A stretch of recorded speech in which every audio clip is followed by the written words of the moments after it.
সূরাতুল মায়েদায়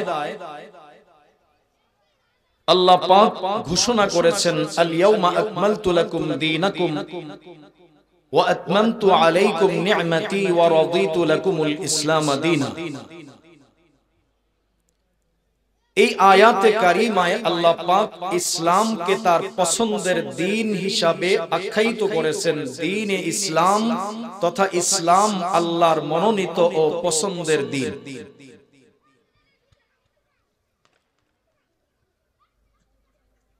পাশাপাশি আল্লাহ পাক এই কথাও ঘোষণা করেছেন, ওয়ামান ইয়াবতাগি গায়রাল ইসলামি দীনান ফালান ইউকবালা মিনহু ওয়া হুয়া ফিল আখিরাতি মিনাল খাসিরিন। একদিকে যেমন ইসলামকে আল্লাহ পাক তার মনোনীত দ্বীন ধর্ম সাব্যস্ত করেছেন,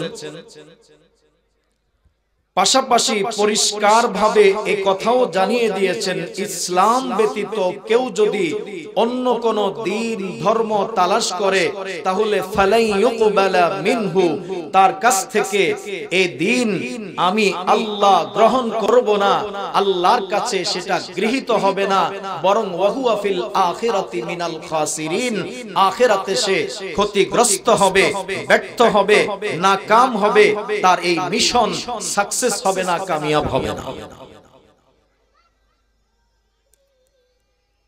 এই দুই আয়াত থেকে অন্তত এই কথাটুকু পরিষ্কার হলো, ইসলামই একমাত্র আল্লাহর মনোনীত ধর্ম। ইসলাম ব্যতীত ভিন্ন কিছু অনুসরণ করলে সেটা আল্লাহর কাছে গৃহীত হবে না, বরং সে আখিরাতে ক্ষতিগ্রস্ত হবে, ব্যর্থ হবে।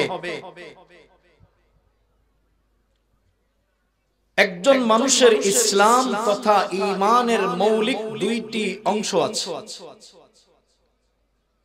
যেই দুইটি অংশ স্বীকার করার কারণে একজন মানুষকে মুমিন বা মুসলিম বলা হয়। আমাদের যে কালিমা, ঈমানের কালিমা, এই কালিমার মধ্যেও দুটি বিষয়ের প্রতি ইঙ্গিত করা হয়েছে। ঈমানের এই গুরুত্বপূর্ণ এবং মৌলিক দুটি বিষয়, এক হলো আল্লাহ পাককে এক বলে স্বীকার করা, মনে প্রাণে বিশ্বাস করা, তিনি ছাড়া অন্য কোনো মাবুদ বা উপাস্য নেই, এই কথাটি মনে প্রাণে স্বীকার করা, এই কথার উপর ইয়াকিন করা, এটা হলো ঈমানের প্রধান এবং প্রথম অংশ। ঈমানের দ্বিতীয় অংশ হলো মুহাম্মাদুর রাসূলুল্লাহ, মুহাম্মদ সাল্লাল্লাহু আলাইহি ওয়াসাল্লাম আল্লাহর রাসূল তথা রিসালাতের ব্যাপারে ঈমান আনা, এটা হলো ঈমানের দ্বিতীয় মৌলিক অংশ। এই দুটি অংশের কোনো একটিতে যদি কারো কোনো ধরনের কোনো ত্রুটি থাকে তাহলে সে মুমিন নয়, মুসলিম নয়, চাই সে দাবি করুক বা না করুক, দাবি করলেও নয়, না করলেও নয়। এই দুই অংশের মধ্যে কোনো ত্রুটি থাকলে, এক আল্লাহ পাকের তাওহীদ তথা একত্ববাদের ঈমানের ক্ষেত্রে, দুই রিসালাত নবুয়তের ঈমানের ব্যাপারে কোনো ঘাটতি থাকলে এই লোকটাকে মুমিন বলা চলে না, সে ব্যক্তি মুমিন বা মুসলিম হিসাবে গণ্য হতে পারে না। রিসালাতের আকীদার মধ্যে অন্যতম গুরুত্বপূর্ণ একটি আকীদা হলো আমাদের রাসূল শুধু রাসূলই নন, বরং তিনি হলেন খাতামুন নাবিয়্যিন, নবীগণের সর্বশেষ। আমাদের নবীর পরে পৃথিবীতে আর কোন নবী আসবে না, এই কথাটাও রিসালাতের ঈমানের অবিচ্ছেদ্য অংশ, ওর সঙ্গে জড়িত। শুধু আমাদের নবীকে রাসূল বলে স্বীকার করা এতটুকুই যথেষ্ট নয়, বরং তিনি সর্বশেষ নবী, তারপরে আর কোন নবী আসবে না এই কথাও স্বীকার করা এই ঈমানের দ্বিতীয় মৌলিক অংশের অবিচ্ছেদ্য অংশ। এই অংশটুকু বাদ দিলে তাকেও মুমিন বলা চলে না, তাকেও মুসলিম বলা যায় না। আমাদের নবী শেষ নবী এই কথার প্রমাণ কি? লম্বা দীর্ঘ আলোচনা করার সুযোগ নেই, কারণ আজকের যারা দাওয়াতি মেহমান বিভিন্ন জায়গা থেকে এসেছেন, আমরা মূলত তাদের আলোচনাই শুনব শুধুমাত্র ঈমানি দায়িত্ববোধ থেকে। আমাদের ঈমান যেহেতু সবার আগে, যে কারণে আমি মুসলিম বা মুমিন হই, যে কারণে আমাকে মুসলিম মুমিন বলা হয়, আমার ঈমানটা যেন কোনোভাবেই কেউ নষ্ট করতে না পারে, ষড়যন্ত্রের কবলে যেন আমার ঈমানটা পড়ে না যায়, সে বিষয়ে একটু সচেতনতার জন্য, ঈমান রক্ষা করার জন্য এই মৌলিক দু চারটি কথা আপনাদের সামনে পেশ করা। আল্লাহ রাব্বুল আলামিন সূরাতুল আহজাবের 40 নম্বর আয়াতে পরিষ্কার করে ঘোষণা করে দিলেন, মা কানা মুহাম্মাদুন আবা আহাদিম মির রিজালিকুম ওয়ালাকিন রাসূলুল্লাহি ওয়া খাতামান নাবিয়্যিন। আল্লাহ পাক পরিষ্কার করে জানায় দিলেন, আমাদের রাসূল মুহাম্মদ সাল্লাল্লাহু আলাইহি ওয়াসাল্লামের বিষয়টা, তার ব্যাপারে আমাদের আকীদা বিশ্বাসটা কি হবে আল্লাহ পাক নিজেই জানায় দিলেন। আয়াতের শেষ অংশে পরিষ্কার ভাবে ওই কথাটা যেটা আমি আগে দাবি করেছি, আল্লাহ বললেন খাতামান নাবিয়্যিন, নবীদের তিনি শেষ। খাতামুন নাবিয়্যিন, আল্লাহ আমাদের নবীকে আখ্যায়িত করলেন, মানে আমাদের নবীকে শুধু নবী বলে স্বীকার করা নয়, বরং নবীকে সর্বশেষ নবী বলে স্বীকার করা, এটা আমাদের মুসলমানদের ঈমানের অপরিহার্য অংশ। এভাবে কোরআনুল কারীমের শুধু একটা নয়, কোরআনুল কারীমের মধ্যে প্রায় 100 আয়াতের মধ্যে আল্লাহ পাক আমাদের নবীকে খাতামুন নাবিয়্যিন স্পষ্ট শব্দে অথবা ইঙ্গিতমূলক শব্দে আল্লাহ পাক বলে দিয়েছেন। কাজেই কোরআনুল কারীমের বর্ণনা থেকে অন্তত 100 আয়াতের মাধ্যমে কথাটা প্রমাণিত, আমাদের রাসূল শুধু রাসূল নন, বরং তিনি হলেন সর্বশেষ রাসূল। আল্লাহ নবী সাল্লাল্লাহু আলাইহি ওয়াসাল্লাম, যাকে আল্লাহ পাক কোরআনুল কারীমের ব্যাখ্যাকার বানিয়ে দুনিয়াতে পাঠালেন, আল্লাহ ঘোষণা করলেন, ওয়া আনজালনা ইলাইকা যিকরা লিতুবাইয়িনা লিন-নাসি মা নুজিলা ইলাইহিম। নবী হে, আমি আপনার কাছে আমার কোরআনটা এজন্যই নাযিল করেছি, আপনার কাছে কোরআন এজন্যই দিয়েছি যেন আপনি বলে দেন আমার বান্দাদেরকে, তাদের কাছে আমার তরফ থেকে কি নাযিল করা হয়েছে, ওদের কাছে যেন আপনি সেটার ব্যাখ্যা বিশ্লেষণ করে দেন, ওদেরকে যেন বুঝিয়ে দেন। এজন্যই আপনার কাছেই আপনার মাধ্যমে কোরআনটা নাযিল করেছি। আল্লাহ পাক এখানে নবীকে কোরআনের ব্যাখ্যাকার সাব্যস্ত করলেন। কোরআনের ব্যাখ্যা নবী যে ব্যাখ্যা দিবে সেটাই অগ্রগণ্য ব্যাখ্যা, কারণ একমাত্র স্বীকৃত ব্যাখ্যাকার যাকে আল্লাহ স্বয়ং ব্যাখ্যাকার হিসাবে, মুফাসসির হিসাবে স্বীকৃতি প্রদান করেছেন, তিনি হলেন আমাদের নবী। কাজেই তিনি যেই ব্যাখ্যা কোরআনুল কারীমের কোন আয়াতের ব্যাপারে করবেন, সেই ব্যাখ্যার সাথে যদি অন্য কোন ব্যক্তির ব্যাখ্যা সাংঘর্ষিক হয়, তাহলে ওই অপর ব্যাখ্যাটা নিক্ষিপ্ত হবে আস্থা করে, সেটা অগ্রাহ্য হবে, সেটা কোনোদিন গ্রহণযোগ্য হতে পারে না।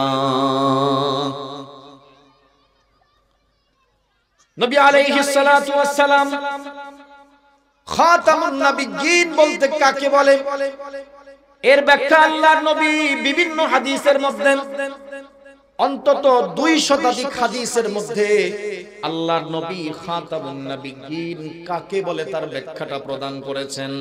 কাজেই বলুন তো আমরা আমাদের নবীর ব্যাখ্যাটা গ্রহণ করব না ভিন্ন কেউ করলে সেই ব্যাখ্যাটা নেব? কোন ব্যাখ্যা নেব? যিনি আল্লাহর পক্ষ থেকে দায়িত্বপ্রাপ্ত ব্যাখ্যাকার, স্বীকৃত ব্যাখ্যাকার, যিনি নবী, তিনি যে ব্যাখ্যা করবেন তার চাইতে ভালো, তার চাইতে উত্তম কোন ব্যাখ্যা হতেই পারে না।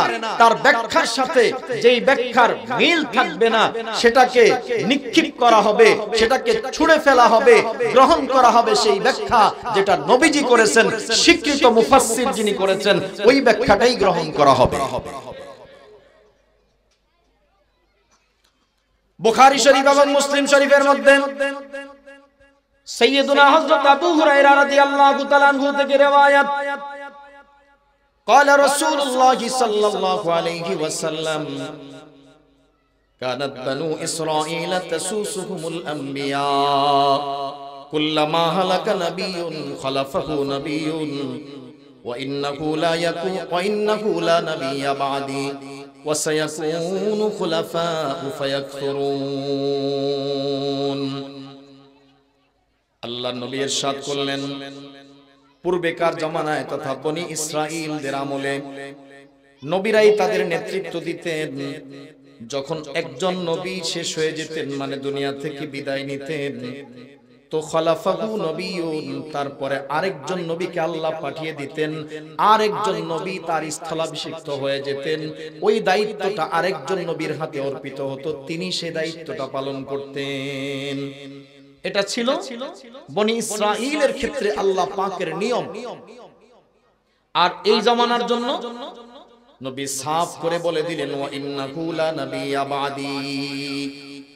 বনি ইসরাঈলে যদিও একজন নবীর পরে আরেকজন নবী পরপর এসেছে, একজনের পরে আরেকজন চলে এসে ওই দায়িত্বটা পালন করেছে। ওয়া ইন্নাহু লা নাবিয়্যা বা'দি, নবী বলে আমার পরে এমন কোন নবী নাই। স্পষ্ট, আমার পরে এমন কোন নবী আর নাই। যেভাবে বনি ইসরাঈলে নবী আসছিল, এরকম আমার পরে কোন নবী নাই। হ্যাঁ, সায়াকুনু খুলাফাউ, হ্যাঁ কিছু খলিফা, কিছু প্রতিনিধি থাকবে যারা ফায়াকসুরুন, সংখ্যায় অনেক হবে। ওরা নবী হবে না, কেউ প্রতিনিধি হবে, খলিফা হবে, তারা নবীর প্রতিনিধি হয়ে কাজ করবে, কিন্তু তারা কেউ নবী হবে না। স্পষ্ট শব্দে, একদম পরিষ্কার শব্দে নবীজি কথাটা বললেন। এর চাইতে পরিষ্কার শব্দ আর কি হতে পারে? মুসলিম শরীফের বর্ণনা, হযরত জুবাইর ইবনে মুতঈম রাদিয়াল্লাহু তাআলা আনহু থেকে riwayat, قال رسول الله صلى الله عليه وسلم انا العاقب। আল্লাহর নবী বলেন, আমি হলাম আকিব। আকিব শব্দের ব্যাখ্যা কি নবী নিজেই করেছেন। আকিব মানে হলো আল আকিবুল লাযী লাইসা বাদাহু নাবিয়্যুন। আকিব হলো তাকে বলে যার পরে আর কোন নবী নাই, কোন নবী নাই। স্পষ্ট করে বললেন। এর চেয়ে পরিষ্কার শব্দ আছে কিনা আমার জানা। আবু দাউদ শরীফ, তিরমিজি শরীফের মধ্যে হযরত সাওবান রাদিয়াল্লাহু তাআলা আনহু থেকে riwayat, আল্লাহ নবী উম্মতকে অগ্রিম সতর্ক করে দিয়েছেন, ইন্নাহু সায়াকুনু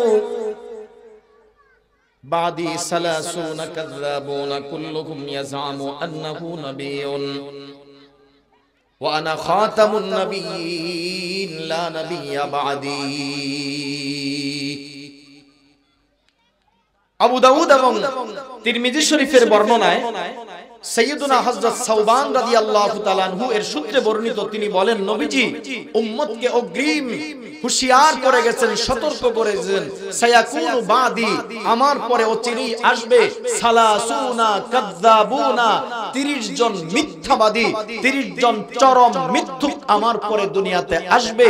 তাদের দাবিটা কি হবে নবীজি সেটাও বলে দিলেন, কুল্লুহুম ইয়াজআমু আন্নাহু নাবিয়্যুন, তাদের প্রত্যেকেই মনে করবে যে সে নবী, অথচ ওয়া আনা খাতামুন নাবিয়্যিন লা নাবিয়্যা বা'দি, আমি হলাম শেষ নবী, আমার পরে কোন নবী নাই। এখানে তো একদম পরিষ্কার খাতামুন নাবিয়্যিন শব্দ বলেই নবী বললেন লা নাবিয়্যা বাদি, আমি হলাম শেষ নবী, আমার পরে কোন ধরনের কোন নবী নাই। যেই নামেই সে বলুক না কেন, যেই আকারেই ব্যাখ্যা দিক না কেন, কোন ব্যাখ্যার সুযোগ নবীজি রাখেননি। কোন ধরনের কোন নবী নাই বলে স্পষ্ট শব্দে নবীজি বলে দিয়েছেন এবং এই কথাও উম্মতকে জানিয়েছেন নবুয়তের দাবিদার পৃথিবীতে অন্তত আমার পরে 30 জন মিথ্যুকের আবির্ভাব হবে যারা নিজেদেরকে নবী বলে দাবি করবে। এই আশঙ্কাটা নবীজি করেছেন এবং সেইটা উম্মতকে জানিয়েও দিয়েছেন।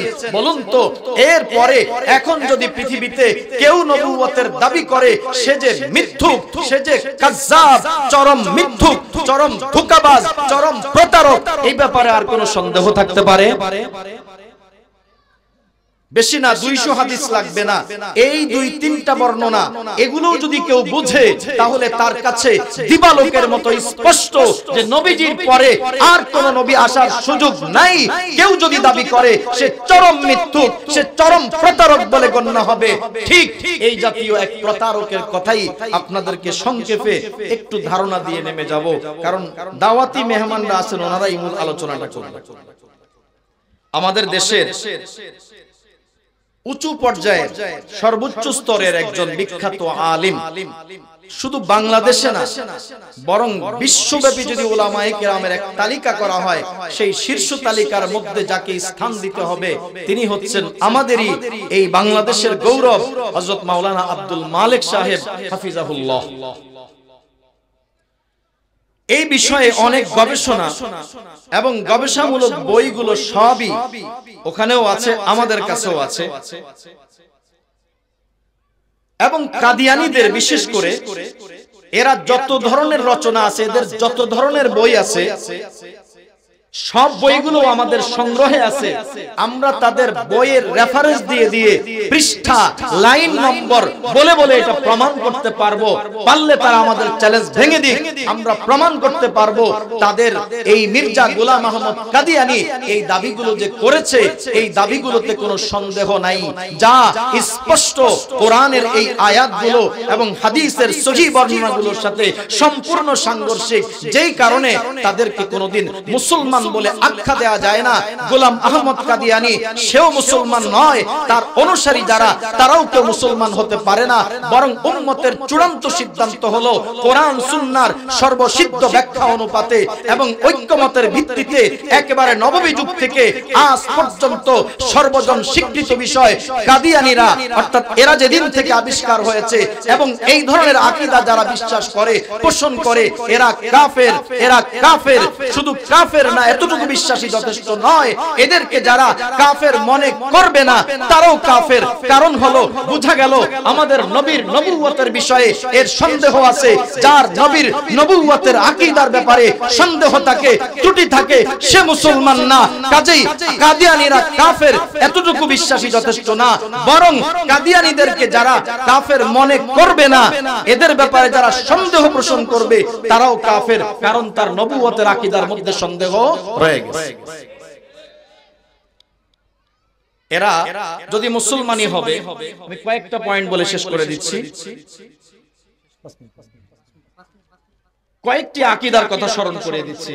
এক নম্বরে মির্জা গোলাম আহমদ কাদিয়ানী, তাদের একটি পত্রিকা, মুখপত্র দৈনিক আল ফজল, 21 আগস্ট 1917 এই সময়ে সেটা তারা সেখানে তাদের সেই পত্রিকাতে উল্লেখ করেছে। এবং সেই গোলাম আহমদ কাদিয়ানীর ছেলে, বড় ছেলে, তাদের দ্বিতীয় খলিফা খ্যাত বশির উদ্দিন মাহমুদ এভাবেই কথাটা বলেছে। হযরত মসিহ মাউদ, তার মানে গোলাম আহমদ কাদিয়ানী, তিনি তো বলেছেন তাদের ইসলাম, তাদের বলতে আমাদেরকে বোঝানো হচ্ছে, তাদের ইসলাম, তাদের ইসলাম ভিন্ন আর আমাদের ইসলাম ভিন্ন। তাদের ইসলাম ভিন্ন মানে আমাদেরটা ভিন্ন, ওদেরটা ভিন্ন, তাহলে কি আর কিছু লাগে? আলাদা হয়ে গেছে না?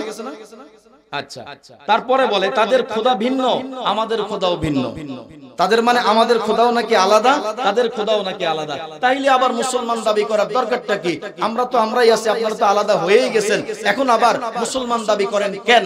তার মানে এটা হলো ষড়যন্ত্র করার জন্য, সরল মনা মুসলমানদেরকে ধোঁকা দিয়ে কাদিয়ানী বানাবার জন্য এই ষড়যন্ত্রগুলো এখন করে যাচ্ছে। গোলাম আহমদ কাদিয়ানী দাবি তো অনেক করেছে, যদি দাবিগুলো পেশ করা হয় আসলে সময়ের এই স্বল্পতা সম্ভব না। তার যে দাবিগুলো যদি সবগুলো একত্রে বলা হয় তাহলে পাগল ছাড়া তাকে ভালো মানুষ কেউ বলবে না। একজন মানুষ এতগুলো দাবি কি করে করতে পারে, একটা আরেকটার বিরোধী, এটা কোনোদিন সম্ভব না। এমন অসংখ্য দাবি সে করেছে। আর সেই অসংখ্য দাবির মধ্যে সর্বশেষে 1901 সালে এসে সে দাবি করেছে সে সরাসরি নবী বলে দাবি করেছে, এবং সেটা তাদেরই বই থেকে, বাংলাদেশ কাদিয়ানীদের মূল কেন্দ্র যে বক্সিবাজার, সেখানে তাদের বই থেকে প্রকাশিত মজমুআয়ে ইশতিহারাত মির্জা গোলাম আহমদ কাদিয়ানীর বিক্ষিপ্ত সংকলন, সেগুলোর মধ্যে তার সে দাবিটা উল্লেখ করা হয়েছে।